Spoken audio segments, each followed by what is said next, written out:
ఒప్పందాల మీద సంతకం పెట్టింది కదా, అది ఎట్లా చెల్లుబాటు అవుతుంది? ఈ రోజు ప్రజలకు సమాధానం చెప్పాల్సిన అవసరం ఉన్నది. కార్మికులేం అమాయకులు కాదు. ఐఎన్టీయూసీ వాళ్ళు కథలు చెప్తే వినడానికి నమ్మడానికి. అదే విధంగా ఇవాళ టీఎన్టీయూసీ అనే కార్మిక సంఘం అంటే కార్మికుడి ఉక్కు కండరాలను కరిగించి పెట్టిన టీఎన్టీయూసీ తెలుగుదేశం పార్టీ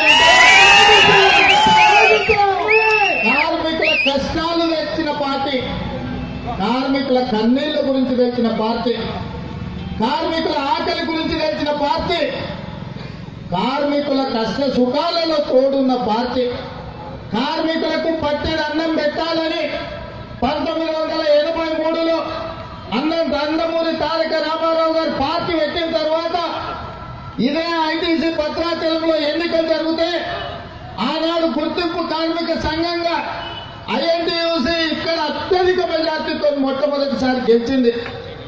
అక్కడి నుంచి టీఎన్టీయూసీ అత్యంత మెజార్టీతో గెలిచింది.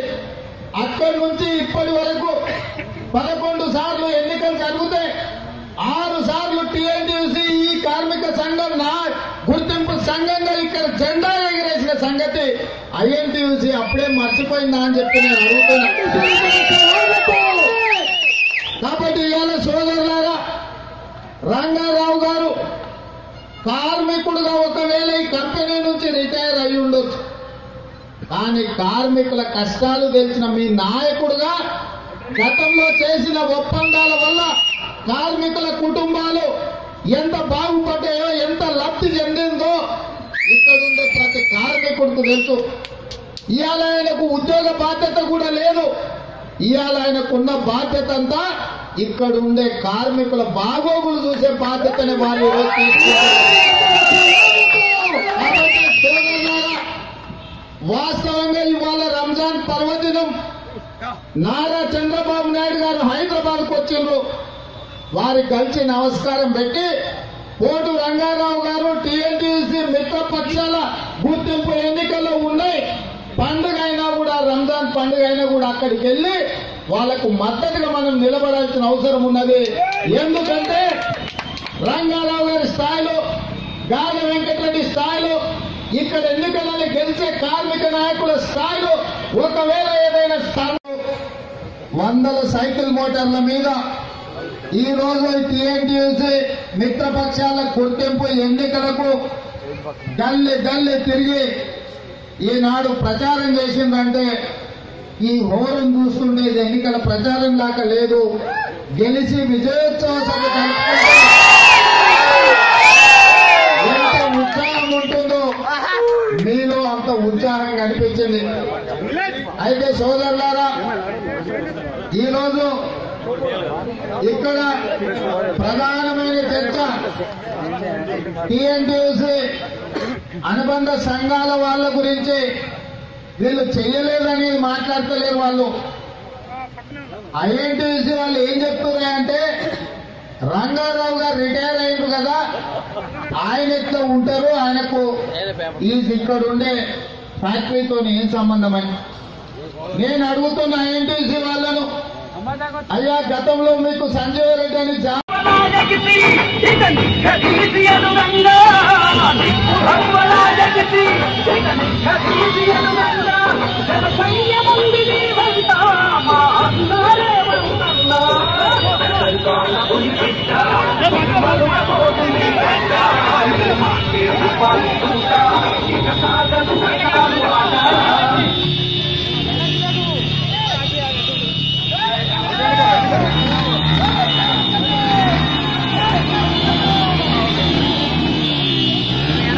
తెలంగాణ పులిబిడ్డ రేవంత్ నాయకత్వంలో టీఎన్టీయూసీ అభ్యర్థిగా కోటు రంగారావు గారు గుర్తు గడియారం, గడియారం గుర్తు మిత్రపక్షాల అభ్యర్థి, టీఎన్టీయూసీ మిత్రపక్షాల అభ్యర్థి గుర్తు కోటు రంగారావు గారి గుర్తు గడియారం గుర్తుకే మీ అమూల్యమైన ఓటు వేసి రంగారావు గారిని నిలబెట్టవలసిందిగా కోరుతున్నాము.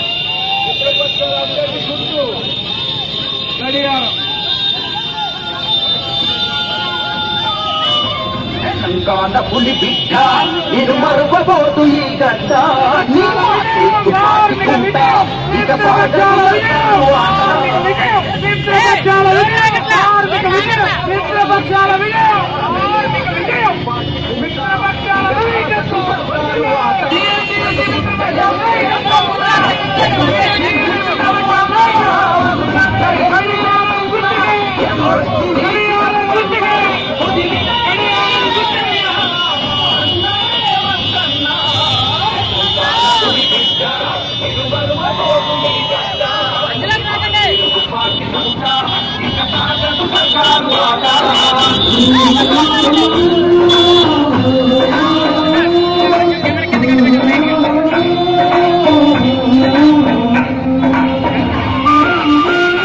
హాయ్ ఫ్రెండ్స్, మా టుడే టుమారో యూట్యూబ్ ఛానల్ చూస్తున్నందుకు చాలా థ్యాంక్స్. మరిన్ని లేటెస్ట్ వీడియోస్ కోసం వెంటనే సబ్స్క్రైబ్ చేయండి. అలాగే ఈ బెల్ ని కూడా రింగ్ చేసేయండి. మా నోటిఫికేషన్స్ అన్ని మీ మొబైల్లో వస్తాయి. అలాగే మా వీడియోస్ మీకు నచ్చితే లైక్ చేయండి, షేర్ చేయండి, నచ్చకపోతే కామెంట్ చేయండి.